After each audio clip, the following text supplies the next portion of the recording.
Hello everyone, मेरा नाम है शहजाद और आपका अपने चैनल पे बहुत बहुत स्वागत है। एक अच्छी खासी बाइंग अपॉर्चुनिटी मिली है यूएसटी कैड में, तो सोचा कि मैं आपको बता दूं जिससे आपको थोड़ा बहुत फ़ायदा हो जाएगा।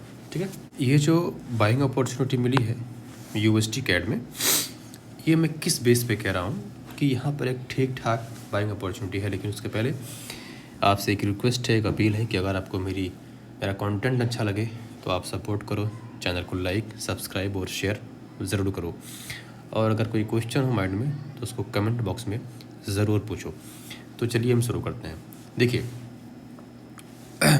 सबसे पहले अगर हम मार्केट स्ट्रक्चर की बात करें, मार्केट स्ट्रक्चर का मतलब ये होता है कि प्राइस जो है वो अप ट्रेंड में है या फिर डाउन ट्रेंड में है, इसी को बोलते हैं मार्केट स्ट्रक्चर।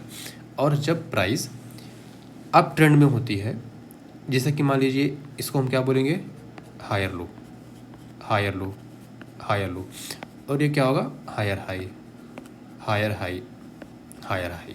ऐसे ही ये हमारा होगा लोअर हाई और ये lower low, lower high, sorry ये लोअर हाई और ये lower low, lower high lower low. इस तरह से मार्केट स्ट्रक्चर बनते हैं मार्केट में। प्राइस कभी भी स्ट्रेट फॉरवर्ड नहीं चलती। प्राइस जब भी चलती है तो वो थोड़ा ऊपर जाएगी, फिर नीचे आएगी, फिर ऊपर जाएगी, फिर नीचे आएगी, और इस तरह से प्राइस मूव करती है। और जब प्राइस नीचे आती है ना, तो इसको हम बोलते हैं रिट्रेसमेंट, ठीक है ना। और उसके बाद जब प्राइस एक सपोर्ट लेकर के फिर ऊपर जाती है तो उसको हम कहते हैं पुल बैक प्राइस। तो यहाँ से फिर से प्राइस पुल बैक होकर के ऊपर जाती है। और ये प्राइस के मूव करने का एक तरीका होता है, एक चलने का तरीका होता है कि कैसे वो मार्केट में अपना काम करती है। ठीक है, आगे बढ़ते हैं हम लोग। मैं किस बेस पे कह रहा हूँ कि मार्केट में अप ट्रेंड है। अभी देखिए लगभग 1 2 3 4 लगभग 4 दिन से 4 डेज से यूएसटी कैड में आपको एक बेरिश ट्रेंड देखने को मिल रहा होगा। लेकिन यहाँ ये जो आप देख रहे हैं, जो मूविंग एवरेज है, ये 21 डेज़ का मूविंग एवरेज है।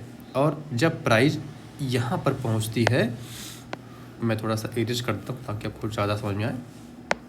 जब प्राइस यहाँ पे पहुँचता, देखिए कल और परसों वाली कैंडल ने हमको ये क्लू दे दिया था कि जो सेलर है ना वो वीक हो रहे हैं धीरे धीरे। अगर हम वॉल्यूम की बात करें तो ये वॉल्यूम है और ये वॉल्यूम है, धीरे धीरे सेलर जो हो वीक हो रहे हैं। और उनके वीक होने के पीछे एक बहुत बड़ा रीज़न ये होता है कि या तो सेलर एग्जॉस्ट हो रहे हों, या फिर थक गए हों, टायर्ड हो गए हों, या फिर उनके अंदर कॉन्फिडेंस की कमी आ गई हो।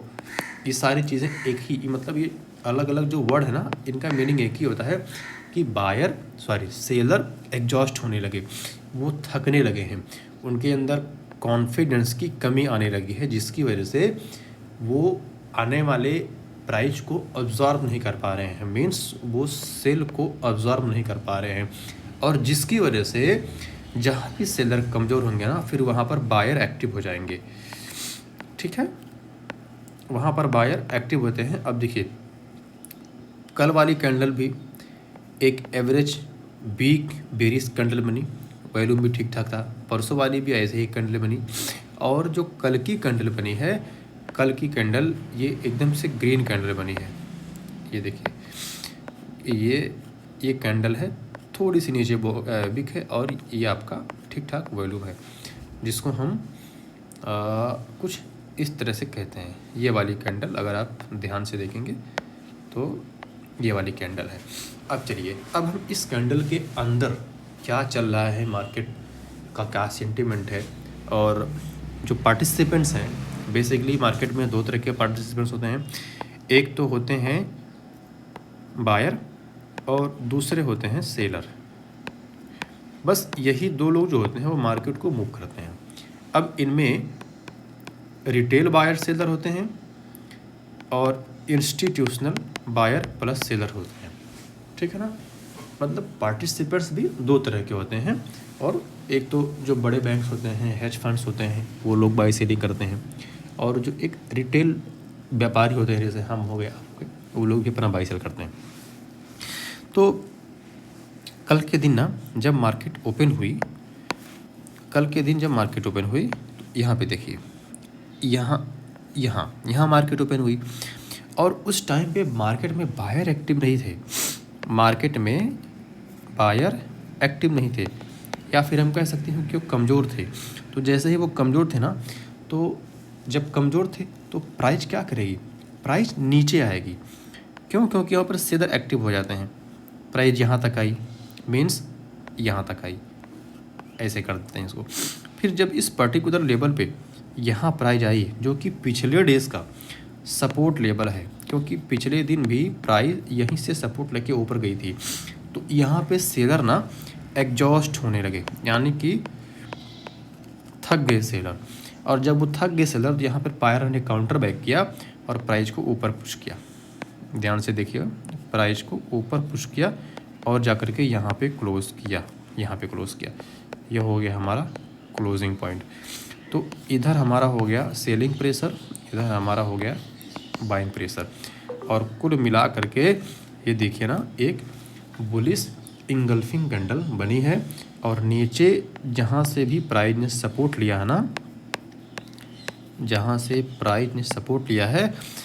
वहाँ पिछले 2 दिन से, यानी कि अगर हम बोले तो 48 आवर से प्राइस ने उस सपोर्ट को रिस्पेक्ट किया है, और ये डेली का टाइम फ्रेम है।